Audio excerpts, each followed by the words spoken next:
Welcome to చందనాపల్లి రుచులు. ఇప్పుడు మనం తెలుసుకోబోయే ఐటెం బెల్లం పొంగల్ ఎలా స్వీట్ పొంగల్ ఎలా చేస్తామో చూస్తాము. దేవునికి ప్రసాదం శనివారం కానీ ఫ్రైడే కానీ చేపిస్తే దేవుడికి మంచిది. ముందుగానే నానబెట్టుకున్న బియ్యము పెసరపప్పు అనేది బాగా నానబెట్టుకోవాలి.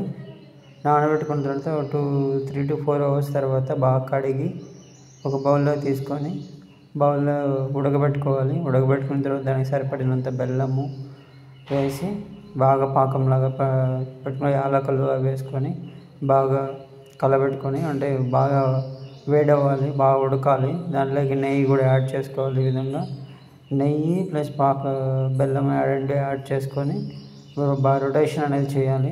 వన్స్ రొటేషన్ చేసి ఒక ప్లేట్ పెట్టుకొని ఒక 10 to 15 minutes అలా బాయిల్ చేస్తే మనకు స్వీట్ అనేది రెడీ అవుతుంది.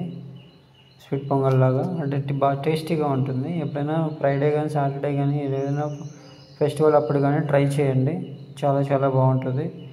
ఇంకా ఎవరైనా ఈ విధంగా యాలకులు కూడా యాడ్ చేసుకోవాలి. యాలకులు యాడ్ చేసుకుంటే మనకు అది టేస్టీ అనేది బాగా వస్తుంది.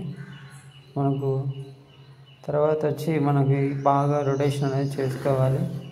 బాయిల్ అయిన తర్వాత ఈ విధంగా చేసుకున్న తర్వాత ఈ స్వీట్ పొంగల్ ఒకసారి మనం చేతిలో వేసుకొని టేస్ట్ కూడా చూస్తే మీకు ఒక ఐడియా వస్తుంది బాగుందా లేదా అనేసి. ఒకవేళ బెల్లం తక్కువైతే మనం యాడ్ చేసుకోవాలి అందులో.